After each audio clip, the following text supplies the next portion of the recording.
Today's Readalotamus read aloud is Carmela, Full of Wishes by Newberry medal-winning author Matt de la Peña and Caldecott honor-winning illustrator Christian Robinson. I can't wait to read this with you. This is the title page. It has the title of the book, Carmela, Full of Wishes, the name of the author, Matt de la Peña, and the illustrator, Christian Robinson. You also see seagulls over the ocean, plants. It looks like a farm, strawberry farm. On the other side, it looks like an orchard. And you see dandelions. Carmela scooted along the uneven dirt path, watching men stoop to work with their hands, her birthday bracelets jingling and jangling. The thick greenhouse air smelled of marigolds and overturned earth and fresh manure. Carmela knew exactly what manure was, but she didn't want to think about that. Not today. Manure is cow poo. Today she awoke to candles in her pancakes, and her mom sang, "Happy birthday to you," and told her, "Go on, mija, make a wish." But Carmela's wish had already come true. She was finally old enough to go with her big brother. Mija means my daughter. It is a term of affection in Spanish.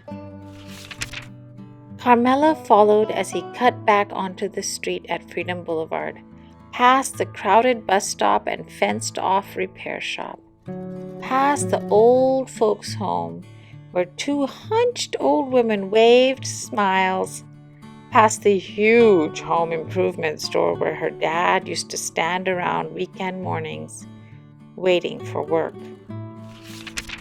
Carmela tried to make small talk with her brother as their metal cart rattled, but her brother didn't make small talk back.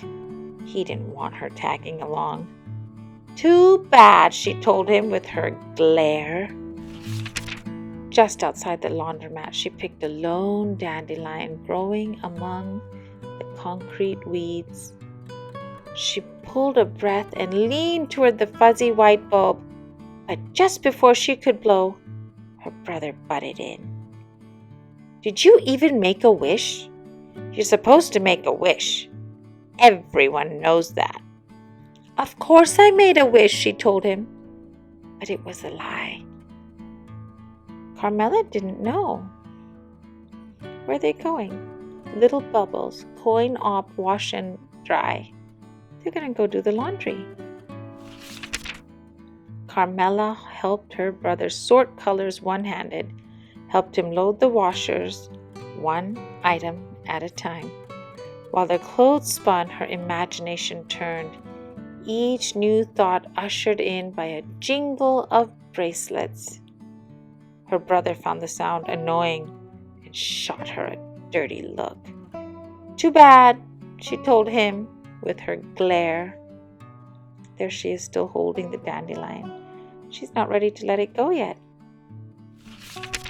She jingled her bracelets as she rode up to Miss Maria's vegetable stand, imagining a machine built into her bedroom wall, one that would spit out anything she could think of, but mostly candies. Wouldn't that be fun, a vending machine like that? The red and white drawing that the vending machine is drawn on represents papel picado, which is tissue paper that has different designs punched into it, and these flags are generally flown during festivals. She jingled her bracelets in line at the locksmith shop, imagining her mom sleeping in one of those fancy hotel beds she spent all day making for fancy guests. She jingled her bracelets at the Bodega down the block from their old apartment building, imagining her dad getting his papers fixed so he could finally be home. A bodega is like a small grocery store on the corner. They sell everything: laundry detergent, milk, drinks, food, snacks, whatever you could want. She jingled her bracelets outside the pharmacy, eyeing the shiny new bikes in the window. Her brother stopped in his tracks. "Why do you have to be so annoying?" She thrummed her bracelets at him and said, "It's a free country." There she is going down the street, still has her dandelion in her hand while she's scooting with the other. The only time she didn't reach for her bracelets was when her brother ducked into his friend's house. Carmela slumped down on the curb, silently imagining all the things she could turn him into: the slimy pink tail of a rat, a cockroach scurrying away from the light, a wheelbarrow full of manure left in the sun. She stared down at the dandelion in her hand. It seemed so much more important now that she knew it was a place to put her wishes. What if she made the wrong choice? Carmela tried to hop a curb on the long trip home, but her tire caught and her handlebars twisted, and she went crashing into the concrete. "Don't cry, don't cry, don't cry!" But then she saw her dandelion crushed beside the drain. She looked up at her big brother, warm tears rolling down her cheeks. He lifted up her scooter. "You okay?" She shook her head and pointed. "My wish." He took her by the arm and led her back up the block, past the laundromat and the flea market, past the greenhouses and the smell of manure, past the overgrown park and across the train tracks. He didn't stop until they made it to an abandoned farmhouse near a cliff overlooking the sea. "Close your eyes," he said. Carmela closed them. "Now make your wish," he said. Carmela listened to the ocean's hum in the distance. She listened to the squawking birds. She listened to the wind whistling past her ears. There she is with her eyes closed. Then she opened her eyes.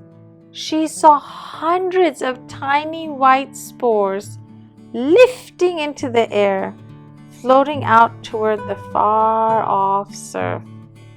The sky was full of wishes. "Let's go," her brother said.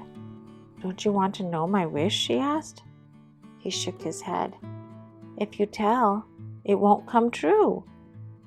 She looked back one last time, then took off her bracelets and followed her brother home.